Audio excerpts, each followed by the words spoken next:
ಎಲ್ಲರಿಗೂ ನಮಸ್ಕಾರ. ಕುಮುದ ರೆಸಿಪಿಗೆ ಸ್ವಾಗತ. ಇವತ್ತು ನಾನು ತೊಂಡೆಕಾಯಿ ಪಲ್ಯ ಮಾಡ್ತಾಯಿದ್ದೀನಿ. ಇಲ್ಲಿ ನಾನು ಮೊದಲೇ ತೊಂಡೆಕಾಯಿನ ಉಪ್ಪಾಕಿ ಬೇಯಿಸ್ಕೊಂಡಿದ್ದೀನಿ ಒಂದು ಸ್ವಲ್ಪನೇ ನೀರಲ್ಲಿ. ಇದನ್ನು ಈಗ ಒಗ್ಗರಣೆ ಯಾವ ಥರ ಮಾಡ್ಕೊಳ್ಳೋದು ಅಂತ ನೋಡೋಣ. ನೋಡಿ, ಇಲ್ಲಿ ನಾನು ಒಂದು ಸ್ವಲ್ಪನೇ ಹುಣಸೆ ರಸ ತೆಗೆದಿಟ್ಕೊಂಡಿದ್ದೀನಿ. ಇಲ್ಲಿ ಸ್ವಲ್ಪ ಹಸಿ ಕಾಯಿ ಚೂರು, ಒಂದು ಅರ್ಧ ಸ್ಪೂನಷ್ಟು ಜೀರಿಗೆ, ಖಾರಕ್ಕೆ ಒಣಮೆಣಸಿನ್ಕಾಯಿ ಒಂದು 3 ತಗೊಂಡಿದ್ದೀನಿ. ಒಂದು 1/4 kg ನಾನು ತೊಂಡೆಕಾಯಿ ತಗೊಂಡಿರೋದು. ಜಾಸ್ತಿ ಅಂದರೆ ಇದನ್ನೆಲ್ಲ ನೀವು ಡಬಲ್ ಮಾಡ್ಕೋಬೇಕು. ಮತ್ತು ಅರ್ಧ ಸ್ಪೂನು ಸಾಸಿವೆ, ಒಂದು 3/4 ಸ್ಪೂನಷ್ಟು ಧನಿಯಾ, ಒಂದು 8-10 ಮೆಂತ್ಯ ಕಾಳು. ಇದನ್ನೆಲ್ಲ ಡ್ರೈ ರೋಸ್ಟ್ ಮಾಡ್ಕೊಂಬಿಡೋಣ. ನೋಡಿ, ಒಂದು ಸಣ್ಣ ಬಾಂಡೆ ಇಟ್ಕೊಂಡಿದ್ದೀನಿ.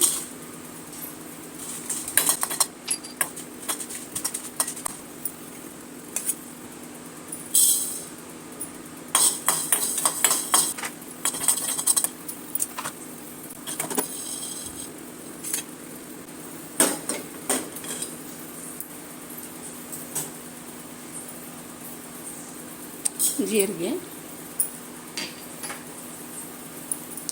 ಸಾಸಿವೆ,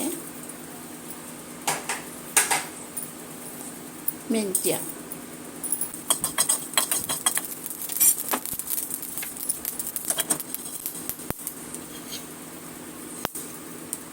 ಈಗ ಇದೆಲ್ಲ ತಣ್ಣಗಾದ್ಮೇಲೆ ಪುಡಿ ಮಾಡ್ಕೊಂಡ್ಬಿಡೋಣ.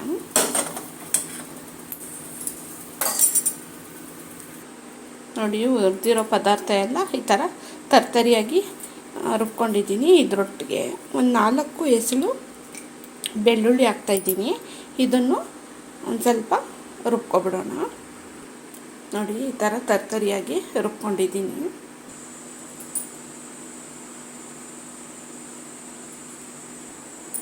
ಸಾಸಿವೆ ಹಾಕ್ತಾಯಿದ್ದೀನಿ,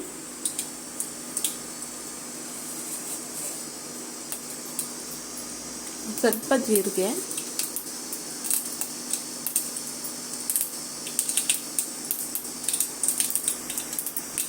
ಕರಿಬೇವಿನ ಸೊಪ್ಪು, ಸ್ವಲ್ಪ ಹಿಂಗೆ ಹಾಕ್ತಾಯಿದ್ದೀನಿ.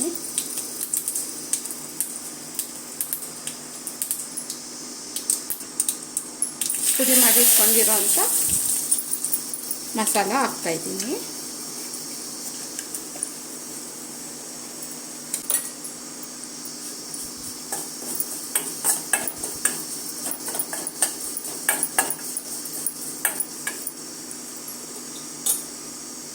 ಹುಣಸೆ ಹುಳಿ,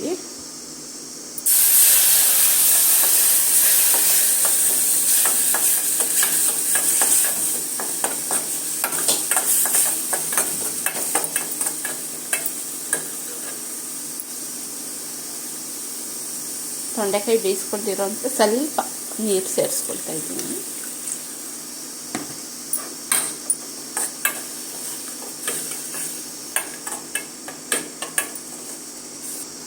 ಒಂದು ಸ್ವಲ್ಪ ಉಪ್ಪು ಹಾಕ್ಕೊತಾ ಇದ್ದೀನಿ.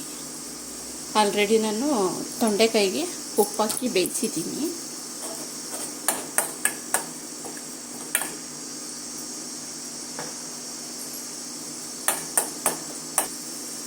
ಬೇಯಿಸ್ಕೊಂಡಿರೋಂಥ ತೊಂಡೆಕಾಯಿನ ಸೇರಿಸ್ತಾ ಇದ್ದೀನಿ.